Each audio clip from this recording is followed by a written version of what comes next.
बिस्मिल्लाहिर्रहमानिर्रहीम। अस्सलाम वालेकुम वरहमतुल्लाह। 24 घंटे बाद आपको अपडेट कर रहा हूँ। गुज़िश्ता 24 घंटे हमारा सफ़र मुसलसल जारी है। तेज़ हवाएं हैं, शदीद लहरें हैं, जिसकी वजह से सफ़र मुश्किल है। इस तेज़ हवाओं शदीद लहरों की वजह से हमारी किश्ती के बादबान का एक होल्डर टूट गया, जिसकी वजह से हमारे सफ़र में मुश्किलात आई। लेकिन 5-6 घंटे के बाद अल्हम्दुलिल्लाह इसका मुतबादिल इंतज़ाम कर दिया गया। इसी तरह किश्ती की या छोटा सा जो जहाज़ है, इसकी एक बैटरी भी डाउन हो गई।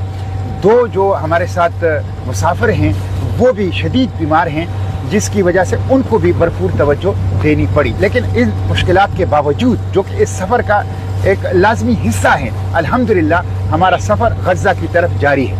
इस सफ़र का पहला हिस्सा ट्यूनिस की बंदरगाह से सिसिली तक था, जो कि मुकम्मल हो गया है। दूसरा हिस्सा सिसिली से यूनान की जो जजीरा है क्रीटी, वहाँ तक है, जो तवील सफ़र है।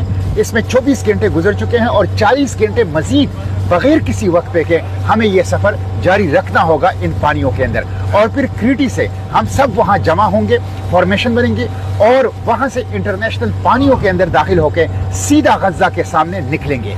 इंशाअल्लाह इस तीसरे मरहले फैसला कुल मरहले की तरफ हम बढ़ रहे हैं। हम इंशाअल्लाह गज़ा पहुँचेंगे, नाकाबंदी तोड़ेंगे, इमदाद पहुंचाएंगे और इस जेनोसाइड के सामने खड़े होंगे।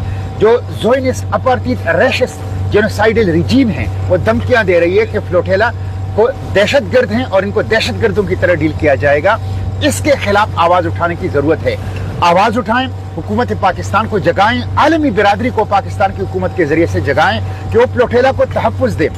फ्लोटेला को तहफ़्फ़ुज़ देना, प्रोटेक्शन देना, जेनोसाइड को रोकना है। तो दुआएं भी करें दिन रात कि बगैर किसी हादसे के, मुश्किल के, नुक्स के, फॉल्ट के हमारा ये सफ़र वो क्रीटी तक और फिर गज़ा तक जारी रहे। और उसके साथ साथ हम गज़ा की सरजमीनी मकाविमत, सरजमीनी मज़ाहिमत, सरजमीनी मुक़द्दस के ऊपर पाँव रख सकें और गज़ा के जो ज़ख्मी हैं उनके ज़ख्मों के ऊपर वो मरहम जो है वो रख सकें। तो यही आपसे दरख्वास्त है कि दुआओं में भी याद रखें, भरपूर दुआएं करें हमारी सफ़र के लिए और उसके साथ साथ आवाज़ उठाएं, कदम बढ़ाएं, हुकूमत पाकिस्तान और उसके ज़रिए आलमी बिरादरी के ऊपर दबाव बढ़ाएं कि वो फ्लोटेला को तहफ़्फ़ुज़ दें। इंशाअल्लाह किसी धमकी से मरहूफ नहीं होंगे, अपने मिशन के साथ कमिटेड हैं। मुश्किलात, मसाइल, तकालीफ, खराब मौसम, धमकियों, खतरात के बावजूद सफ़र जारी रहेगा। हर गुजरते लम्हे के साथ हम गज़ा के करीब होते जा रहे हैं और गज़ा की सरजमीन के ऊपर इंशाअल्लाह पाँव रखेंगे। आपसे दुआओं की और आवाज़ उठाने की दरख्वास्त है। बहुत शुक्रिया।